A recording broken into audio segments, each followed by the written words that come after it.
Hello বন্ধুরা, কেমন আছেন সবাই? তো আজকে আমি আপনাদের দেখাতে চলেছি কিভাবে আপনারা এই দেশি 300-350 টাকা দামের রিমোট কন্ট্রোল গাড়িটাকে একটা জায়ান্ট বড় এই যে এরকম রিমোট কন্ট্রোল গাড়িতে পরিণত করতে পারেন। তো প্রথমে আমাদের যেটা লাগবে সেটা হচ্ছে এই গাড়িটা, এবং এই গাড়িটা থেকে যাবতীয় পার্টস এন্ড স্পেয়ার সব আমি খুলে নিয়েছি। এখানে এসে শুধু খোলটা, তো এটা আমাদের আর দরকার নেই। আমি আপনাদের মূল্যবান সময় নষ্ট করতে চাই না, সেজন্য আমি আগে থেকে এগুলো খুলে রেখেছি। আপনাদের সময়ের আমারও চিন্তা আছে। আমি অন্যান্য ইউটিউবারদের মতো সময় আমার ওয়াচ টাইম বাড়ানোর চিন্তা করি না, আমি আপনাদের চিন্তা করি। তো এই গাড়িটার সব পার্টস এন্ড স্পেয়ার খুলে নেওয়ার পর আমার কাছে রিমোটটা আছে এবং এটার ভিতরে সার্কিট এবং মোটরগুলো আমার কাছে আছে। তো এই গাড়িটাকে এখন সাইডে আমরা সরিয়ে দেবো ঢেল মেরে, আর আমাদের কাছে আনবো এই বড় গাড়িটা, আর এটা খুলে ফেলবো। আমাদের এই খোলটারও কোনো দরকার নেই, এটার দরকার আমাদের পরে হতে পারে, তাই এটাকে আমরা সাইডে সরিয়ে দেব।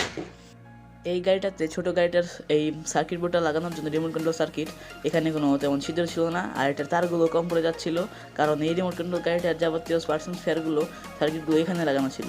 এটা সব কিছু কোথায় হারিয়ে গেছে সেটা আমি নিজেও জানি না, তাই এখানে আমি একটা আলাদা ছিদ্র করে নিয়ে এই যে এখানে নাট দিয়ে এই সার্কিট বোর্ডটাকে এখানে লাগিয়ে নিয়েছি।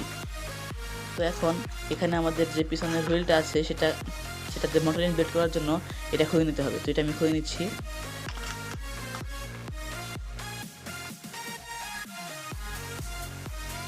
তো সুন্দর করে সবগুলো স্ক্রু ড্রাইভার আমি খুলে ফেলি, আপনাদের যাতে সময় নষ্ট না হয় সেজন্য আমি ভিডিওটা কাট করে দিচ্ছি।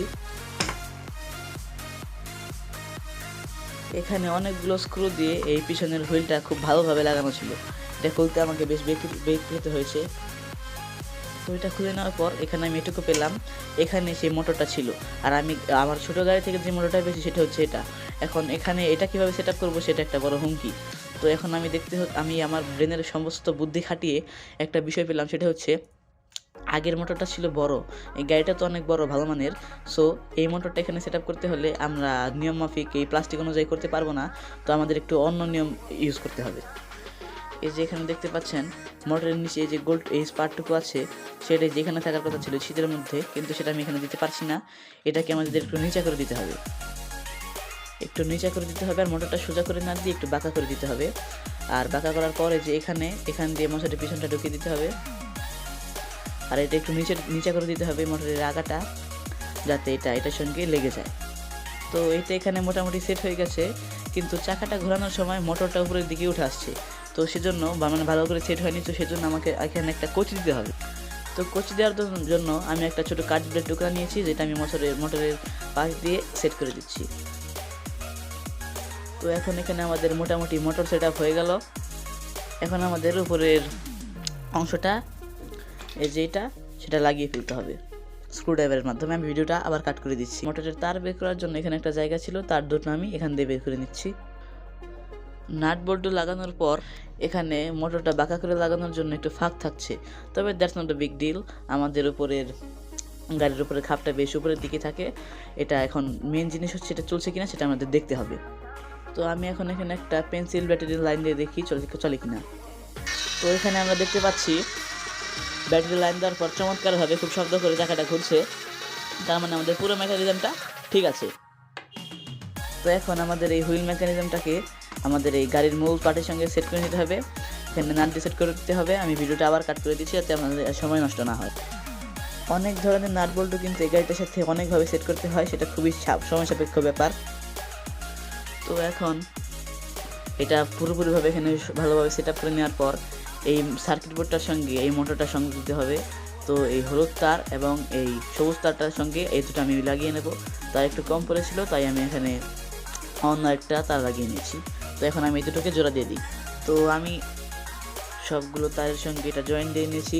হোয়াইট টেপ বা ব্ল্যাক টেপ দিয়ে এগুলোকে একটু লাগিয়ে নিলে ভালো হয়, যাতে শর্ট সার্কিট না হয়।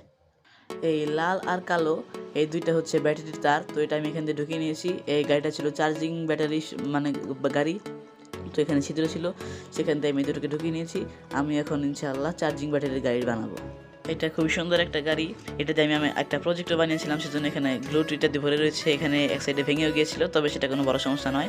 এই গাড়িটাতে সুন্দর বাম্পারও আছে, লেফট রাইট হয় খুব ভালো, তবে লেফট রাইট মেকানিজমটা আমি ঠিক বুঝতে পারছি না, এটা নিয়ে আমি অন্য কোনো ভিডিওতে কথা বলা যাবে। তো তো আমরা এখন অ্যান্টেনা সেট আপ করে নিই। অ্যান্টেনার জন্য সবসময় এই একটা তার থাকে এরকম, আর এরকম একটা অ্যান্টেনা থাকে। এই দুটোকে একসাথে করতে হয়, তারপরে যে কোনো একটা জায়গায় নাট বল্টু দিয়ে লাগিয়ে নিতে হয়। তো এই তার দুটোকে একসঙ্গে করে আমি এখানে যেরকম একটা বড় নাট নিয়ে নিয়েছি এটাকে লাগানোর জন্য, এটাকে লাগিয়ে ফেলি। তো বেশ ভালোভাবে টাইট দিয়ে দিলাম অ্যান্টেনাটা আমি এখন। তো ভালোভাবে অ্যান্টেনাটা টাইট দেওয়া আমাদের শেষ। তো এই সাইডের কাজ আমাদের এখন মোটামুটি শেষ। এই লাল আর কালো তার দুটোর সঙ্গে এখন আমাদের ব্যাটারি সেট আপ করতে হবে। তো এই পাশে এটা খোলার জন্য এই যে সুইচটা আছে না, এটাকে একটু এদিকে আনতে হয়, কারণ এটা খুব ভালো মানের একটা গাড়ি ছিল, আর এটা সুইচ অফ করা ছাড়া এই ব্যাটারির ডিকিটা খোলা যেত না। তো এখানে ওই ছিদ্রটা দিয়ে আমাদের লাল আর কালো তার দুটো দেখা যাচ্ছে, বোঝা যাচ্ছে যে আমাদের আরও তার অ্যাড করতে হবে।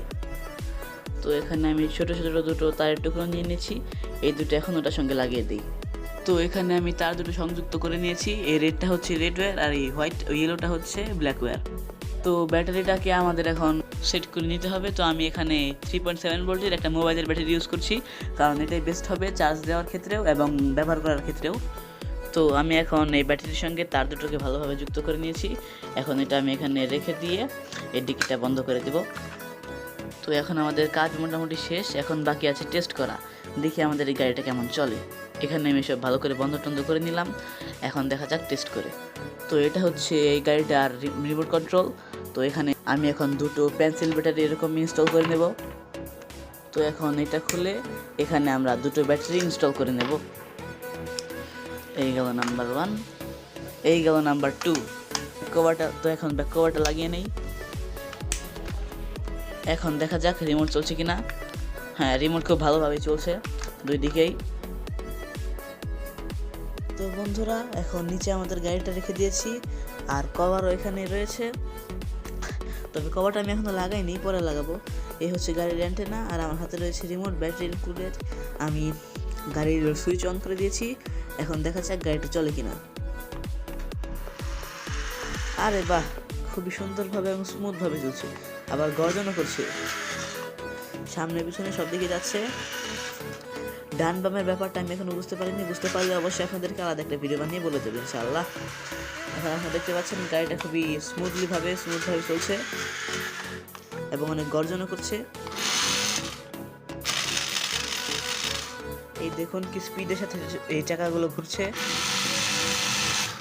প্রচুর স্পিড, এত স্পিড দেখাই যাচ্ছে না।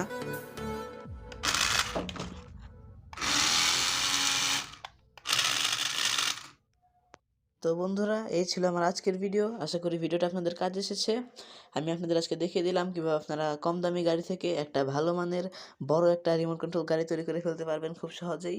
ভিডিওটা যদি আপনাদের উপকারে আসে তাহলে আমি আশা করব আপনারা ভিডিওটাতে লাইক দিয়ে আমার চ্যানেলটাকে সাবস্ক্রাইব করে আমার পাশে থাকবেন। তো আজ এই পর্যন্ত, এখন বাই। গাড়ির কভারটা লাগানোর পর গাড়ির লুকটা খুবই জোস হয়ে গেছে।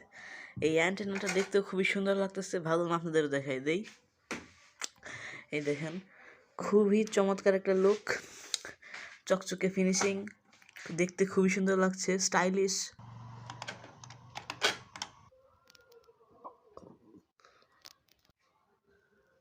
এই রিমোটটার সঙ্গে দেখতে আরো জোস লাগতেছে।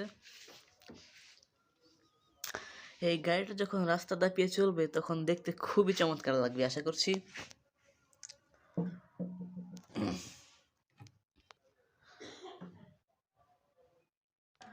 ভাই, গাড়ির এই অসাম লুকটার জন্য হইলো ভিডিওটাতে লাইক আর আমার চ্যানেলটা প্লিজ সাবস্ক্রাইব করে দেন।